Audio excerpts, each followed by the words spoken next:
അങ്ങനെ ഒരു 3-4 ദിവസത്തെ അവധിക്കൊക്കെ ശേഷം ക്ലാസ് വീണ്ടും തുടങ്ങി. മിന്നു വീണ്ടും സ്കൂളിലേക്ക് പോവാട്ടോ. സത്യം പറഞ്ഞാൽ ഈ 4 ദിവസം കൊണ്ട് ഏറ്റവും കൂടുതൽ മടി പിടിച്ചത് മിന്നുവിനേക്കാൾ കൂടുതൽ ഞാനാണ്. രാവിലെ ഈ 5 മണിക്ക് തണുപ്പത്ത് എഴുന്നേൽക്കുന്നതിനേക്കാളും നല്ലത് കുറച്ച് നേരം കൂടി അങ്ങനെ മുടി പോച്ച് കിടക്കാമല്ലോ, അതുകൊണ്ടുള്ള മടി തന്നെയാട്ടോ.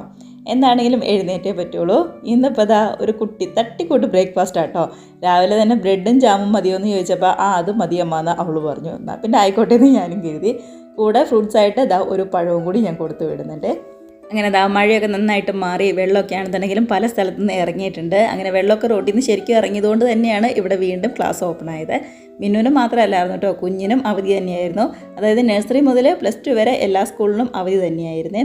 ഇപ്പോൾ 2-3 ദിവസത്തെ അവധി ആയതുകൊണ്ട് തന്നെ കാർ പോർച്ചിലും അതേപോലെ തന്നെ പെരക്കകത്തും എല്ലായിടത്തും കളിപ്പാട്ടും എല്ലാം ഇങ്ങനെ നിരത്തി പറിച്ചിട്ടേക്കായിരുന്നു കേട്ടോ രണ്ടുപേരും.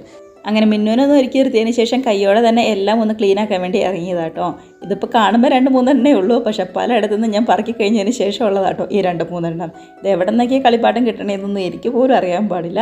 അങ്ങനെ മഴയായതുകൊണ്ട് പിന്നെ ചെടിയിലേക്കൊന്നും നമ്മൾ തിരിഞ്ഞു നോക്കിയിട്ടില്ല. നല്ല രീതിയിൽ പുല്ലൊക്കെ വളർന്ന് വന്നിട്ടുണ്ട്. അതേപോലെ തന്നെ ആ പഴയ ഇലയൊക്കെ ആണെന്നുണ്ടെങ്കിലും ഒന്നെടുത്ത് ക്ലീനാക്കി കളയണം. ഇപ്പോഴാണെന്നുണ്ടെങ്കിൽ പുറത്ത് നിൽക്കാൻ തന്നെ നല്ലൊരു സുഖാട്ടോ. നല്ലൊരു തണുപ്പും തണുത്ത കാറ്റും ഒക്കെ ഉണ്ട്. മഴയൊന്നുമില്ലല്ലോ. ഇപ്പോൾ രാവിലെ ഒരു 6:15 സമയം. മിന്നുവിൻ്റെ ബസ് ഇപ്പം തന്നെ വരും. ഉടനെ തന്നെ അവൾ പോകും.